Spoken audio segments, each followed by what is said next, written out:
Hello, today is Saturday, October 17, 2020. This is a book review. This video clip is made for a book review. It is about Sasanian Empire, the Rise and Fall of an Empire by Dr. Touraj Daryaee. I divided my book review into sections. This book has 5 chapters, and this is the book. I just did one book review, and this is this book review. I had the opportunity to read both books at the same time, and I really enjoyed it. So the rise of the Sasanian Empire. That's what's my key point. This book goes through economic aspect, how was the society circumstances, all that.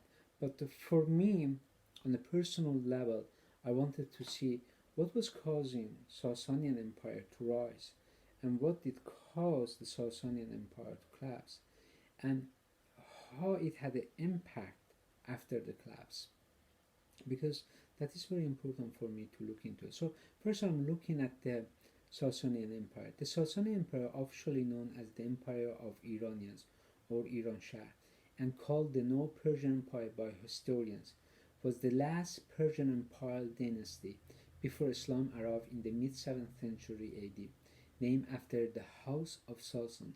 It endured for 4 centuries, from 224 to 651 AD, making it the longest-lived Persian dynasty. The Sasanian Empire succeeded the Parthian Empire and re-established the Iranians as a superpower in late antiquity, alongside its neighboring archrival, the Roman-Byzantine Empire. Ardashir I founded the Sasanian Empire, a local Iranian ruler who rose to power as Parthian, weakened from internal strife and wars with Rome. After defeating the last Parthian, I cannot say this because it's written in English. In the Battle of Hormozdgan in 224, he established the Sasanian dynasty and set out to restore the legacy of the Achaemenid Empire. I just want to pause once again. In Iranian culture, is always going back to Achaemenid. Academian is pronounced in Persian language Achaemenid. So aristocratic type. Even during Pahlavi dynasty, when they are looking back, they go to Academian Achaemenid era. That's what they were looking at. By expanding Iran's dominions, as its greatest extent, the Sasanian Empire encompassed all of present-day Iran and Iraq. It stretched from the eastern Mediterranean, including Anatolia and Egypt, to Pakistan, and from southern Arabia to the Caucasus and Central Asia.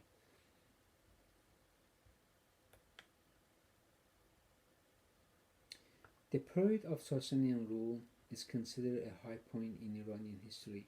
In many ways, the peak of ancient Iranian culture before the Muslim conquest and subsequent Islamization. The Sasanians tolerate their subjects' varied faith and culture, developed a complex centralized government bureaucracy, revitalized Zoroastrianism as a legitimizing and unifying force of their rule, built grand monuments, public works, and patronized cultural and educational institutions. The empire's cultural influence extends far beyond its territorial border, including Western Europe, Africa, China, and India, and helped shape European and Asian medieval art.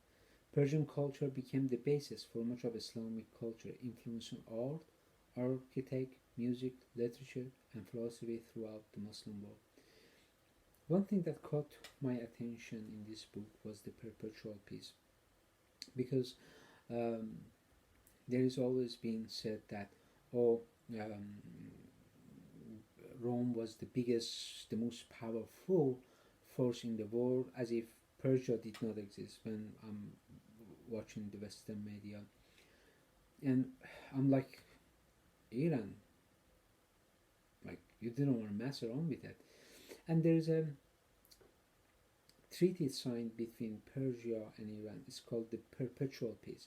If you type it on Google, you could see the Immanuel Kant's Perpetual Piece.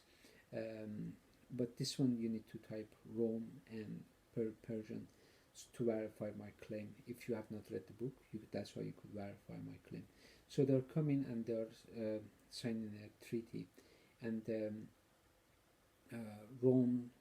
Romans, Eastern Rome, had to pay Persia 5,000 kilogram gold that they had to pay, and that lasted for 8 years. Fall of the Sasanian Empire, that was very important for me. What happened to Iran? Because after that, Iran really did not regain itself. It goes back to the Safavi, that Iranian, that really becomes it has a sovereignty, it has a national independence. Khosrow, in coordination with Avar and Slavic forces, launched a siege on the Byzantine capital of Constantinople in 626. The Sasanian, led by Shahbaraz, attacked the city on the Bosphorus eastern side, with his Avar and Slav allies invaded from the western side. The Byzantine fleet blocked attempts to ferry the Persian forces across Bosphorus to aid their allies. The Slavic troops being by far the most capable in siege warfare, the siege fell. In 627 to 28, Heraclius mounted a winter invasion of Mesopotamia, and despite the departure of his Khazar allies, defeated the Persian army commanded by Rahzat in the Battle of Nineveh. He then marched down the Tigris, devastating the country and sacking Khosrow's palace at Dastarg.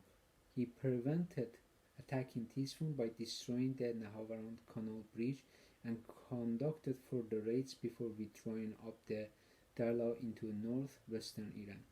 Queen Boron, daughter of Khosrow II, the first woman and one of the last rulers on the throne of the Sasanian Empire, reigned from June 17, 629 to June 16, 630, almost 1 year. The impact of Heraclius' victories, the devastation of the richest territories of the Sasanian Empire, and the humiliation and destruction of high-profile targets such as Ghanzak and Dastarghed fatality undermined Khosrow's prestige and his support among the Persian aristocracy.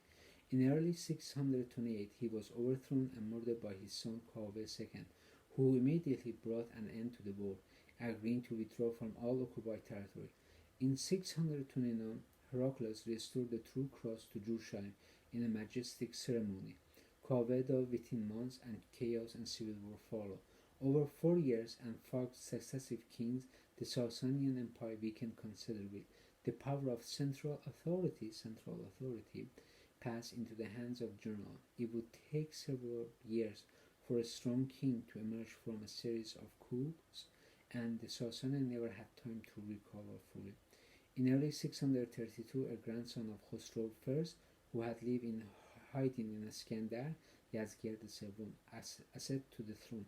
The same year, the first raiders from Arabia tribes, newly united by Islam, arrived in Persian territory. According to the Howard Johnson, years of warfare had exhausted both the Byzantine and the Persian.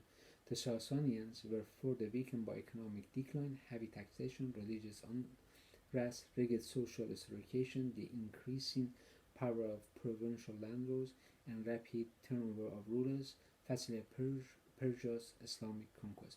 It's talking about Mazdak too, this book. This book is talking about Mazdak and that how it is causing a problem in Iran. So this was a really good book. I really enjoyed it, and at the same time I read this book, Rubicon, and these two books have the same theme. When there is a weak ruler, it is very good possibility for a system to collapse, and it is very important for a ruler to remain strong, but not in a sense that is a dictator. A ruler needs to have consent and will of people to govern, but to be wise, to understand how to govern a nation, that is very important. And I really appreciate Dr. Touraj Daryaee what he did, and I really enjoyed his book. I recommend it to other people.